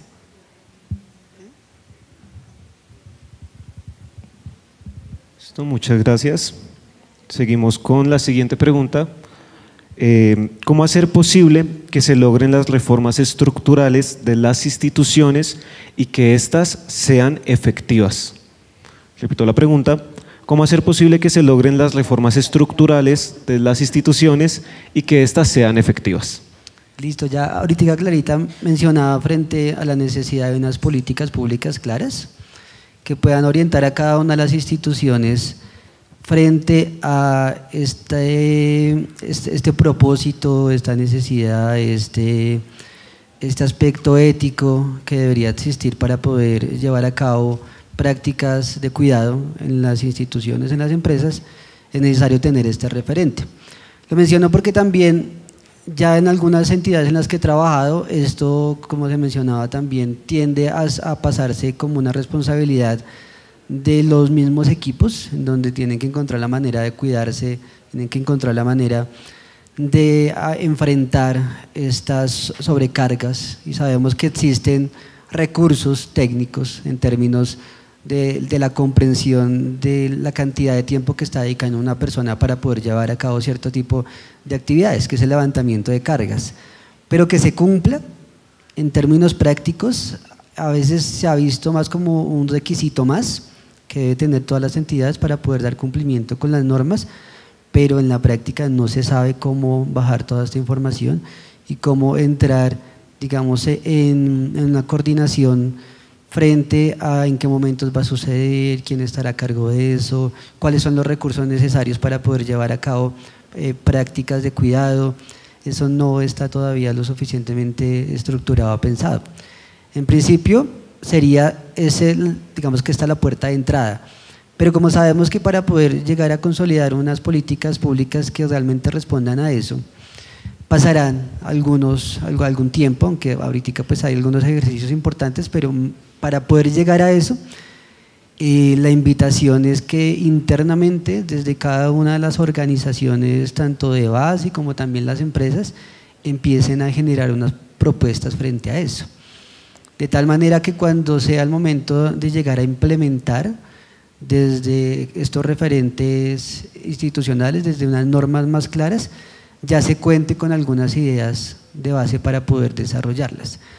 Pero no esperemos hasta que nos lleguen, digamos, estas opciones más desde el punto de vista legal, sino vayamos haciendo el ejercicio. Como pues el día de hoy les traemos algunas ideas, seguro ustedes generarán un enorme interés y una curiosidad tremenda por ir a investigar y empezar a desarrollar tesis, empezar a desarrollar unos trabajos de grado en ese sentido. Esas serán, digamos, las bases que nos van a servir más adelante para tener este tipo de recursos de forma más claras. Listo, Fabián, muchas gracias. Seguimos con la siguiente pregunta. Como estudiante, he evidenciado afectaciones emocionales por situaciones en mis prácticas. ¿Cómo gestionar esto en colectivo sin aún ser profesional y vivir con más responsabilidades?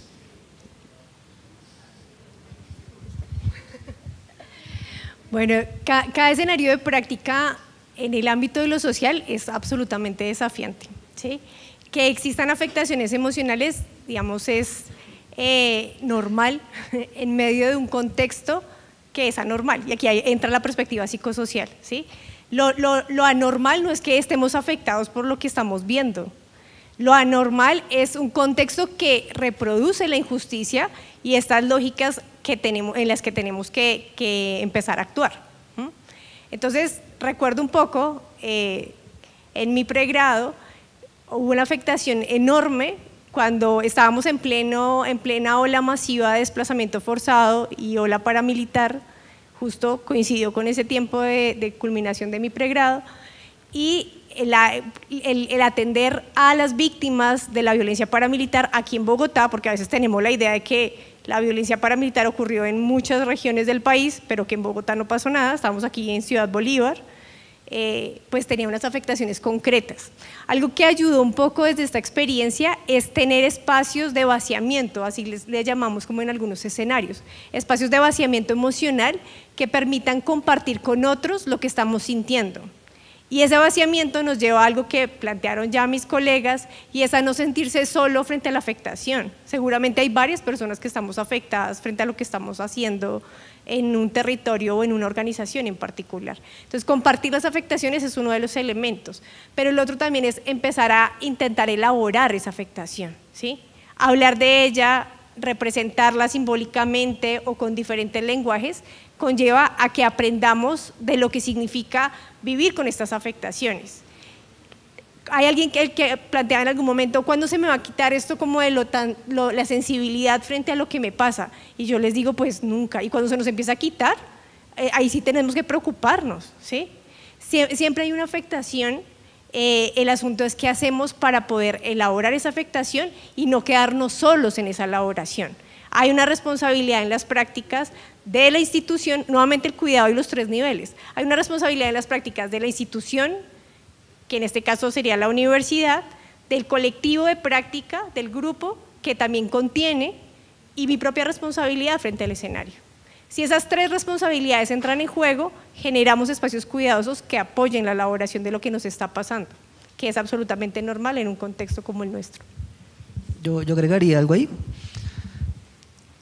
Creo que nos hemos quedado también muy cortos cuando hemos apropiado la palabra alimento, porque creemos que solamente está referido al consumo a través, digamos, de la boca, de algún tipo de bebida o algún tipo de elemento sólido.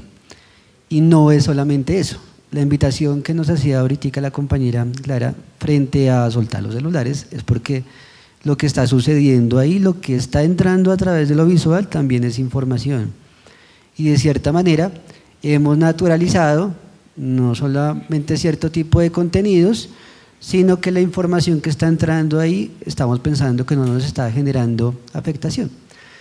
Luego de un tiempo, cuando ya somos un poco más mayores, empezamos a prestar mucha más atención a lo que comemos y revisamos en los productos cuáles son los contenidos y luego nos damos cuenta que resulta que determinado contenido, determinado componente es cancerígeno, etc. Entonces somos más cuidadosos, más detallistas.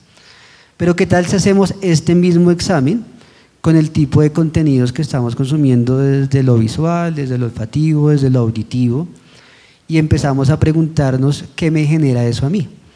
Si yo empiezo a ver determinado tipo de cosas o empiezo a escuchar determinado tipo, por ejemplo, de música, determinado tipo de sonidos que me generan algo, siempre genera algo, si empiezo a tener yo un repertorio mental y digo, ya sé qué es lo que me genera eso, me va a permitir tomar decisiones frente a lo que yo quiero consumir, ¿sí? Este término también es muy amplio. Entonces pensemos en adelante que el alimento va más allá de algo que ingresa solamente por la boca, sino por el tacto, por el oído, por cada uno de los sentidos, y eso es un componente mucho más complejo. Llevemos los análisis mucho más allá de lo que nos han explicado para qué sirven los sentidos, porque sirven para muchas más cosas de lo que creemos. Listo, muchas gracias. Seguimos con la siguiente pregunta para Alejandra. Si estamos en una sociedad en que llegamos a un punto de sobreexigencia, como lo indica Jung-Chan Han, espero pronunciarlo bien, ¿cómo hacer resistencia desde el cuidado individual y colectivo? Si quieres la vuelvo a repetir. Si estamos en una sociedad en que llegamos a un punto de sobreexigencia, como lo indica Jung-Chan Han, ¿cómo hacer resistencia desde el cuidado individual y colectivo? Yo tengo un buen grupo de consultantes de la edad en la que me parece que están la mayoría de ustedes, ¿no? Como de los 20, y siempre me encuentro con una tendencia a que todo tiene que ser alcanzado ya. Todo el tiempo se están quedando tarde en lo que se supone que toca hacer, ¿no? Entonces la sobreexigencia no está solamente en el ámbito de lo profesional, ¿no? Tal como lo plantea la pregunta, estamos en una sociedad en la que todo el tiempo estamos sobreexigidos porque esto tiene todo que ver con el consumismo, ¿sí? Tengo que consumir experiencias, tengo que consumir relaciones, tengo que consumir, no sé, viajes, conciertos, diplomas, lo que sea. Claro, además el consumismo en sí mismo no me alcanza, tengo que mostrar que estoy en efecto consumiendo. Entonces, la sobreexigencia para mí, digamos, hacerle resistencia a eso o tener una mirada cuidadosa frente a esa sobreexigencia pasa por algo que resulta muy difícil y es parar. Parar, por ejemplo, para hacer conciencia de qué es lo que estoy consumiendo. Yo no puedo darme cuenta, la conciencia no llega si yo estoy a 1000 revoluciones, la conciencia difícilmente alcanza a posarse en mí, a tomarme, o yo a tomar conciencia si yo estoy todo el tiempo en movimiento. Para poder hacer conciencia de algo yo necesito empezar por parar. ¿Cómo es que siento el cuerpo? ¿No? Si ustedes paran ahí 10 segundos ahora mismo sin moverse, simplemente se dan cuenta dónde hay tensión en el cuerpo, cómo está la respiración, está aquí cortica que no baja o alcanza a moverse el diafragma, me está doliendo la espalda, me duele el cuello, el pensamiento va a 1000 y no tengo ni idea qué es lo que han dicho durante las últimas 2 horas porque estoy pensando en el parcial y entonces paro y termino de llegar acá. Para mí ahí arranca todo el proceso, en poder parar y darme cuenta qué estoy consumiendo, qué me está ocurriendo, cómo están mis interacciones, si realmente tengo vínculos con suficiente nivel de sostén e intimidad en el que puedo pensar el cuidado colectivo o eso no existe para mí, entonces tengo que empezar por repensar mis vínculos. No sé si alguno quiere adicionar algo. Listo.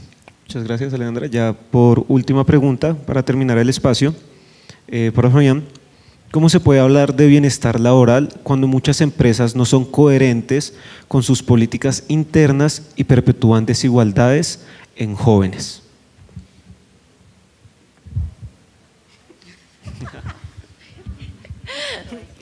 Bueno, yo voy a hacer aquí un llamado a las nuevas generaciones y no estoy hablando solamente en el ámbito de lo social. Conozco jóvenes recién egresados de ingenierías trabajando 15 horas diarias, por voluntad propia en su mayoría, pero también por una institución que premia y asciende a los jóvenes cuando trabajan esa cantidad de horas, ¿sí?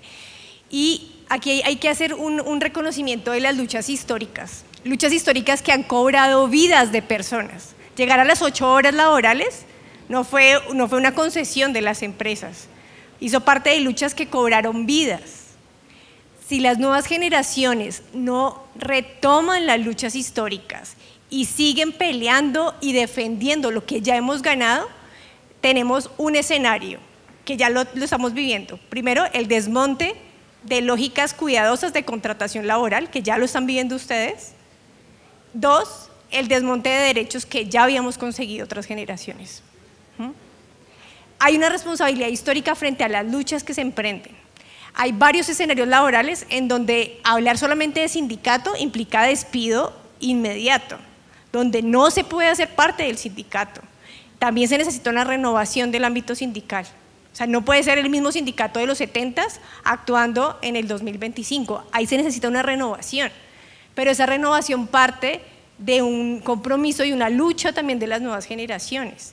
El cuidado como derecho y que se consolide como derecho hace parte de luchas, o sea, nada nos lo han regalado. Si no pensamos un poco en la conciencia y en lo que implica situar la idea de bienestar en el ámbito laboral, pues vamos a tener varios años de explotación fuertes que ya estamos teniendo, ¿sí? ¿De qué depende que las empresas hablen del bienestar integral? Pues de empezar a situarlo, y el trabajo social tiene mucho que hacer en esos escenarios. Situar la perspectiva de un bienestar integral que no esté ligado a la producción, que no esté ligado a la sobreexplotación, que no esté ligado al reconocimiento con sacrificio, nos empieza a hablar de un trabajo digno, ¿sí? Y de la posibilidad de volver a esa categoría central de los derechos humanos y es la dignidad humana. Lo que hacemos nos tiene que gustar, nos tiene que apasionar, pero además nos tienen que cuidar, ¿sí? Tenemos que cuidarnos y nos tienen que cuidar, tienen que haber unas políticas que nos permitan tener una vida. La vida no es solo el trabajo, es una parte de la vida. Con todo lo que han planteado Alejandra y Rubén, con todas las dimensiones, necesitamos, para tener una vida digna, necesitamos poder expresar todas las dimensiones de nuestro ser. Y para eso se necesita tiempo, ¿sí? Y las lógicas de autoexplotación no son proclives a la defensa de los derechos laborales que sí necesitamos en diferentes escenarios y necesitamos de las nuevas generaciones para poder continuar con luchas históricas que vienen de tiempo atrás y que de seguro seguiremos acompañando mientras estemos en este plano terrenal. Pero tenemos que hacerlo entre todos.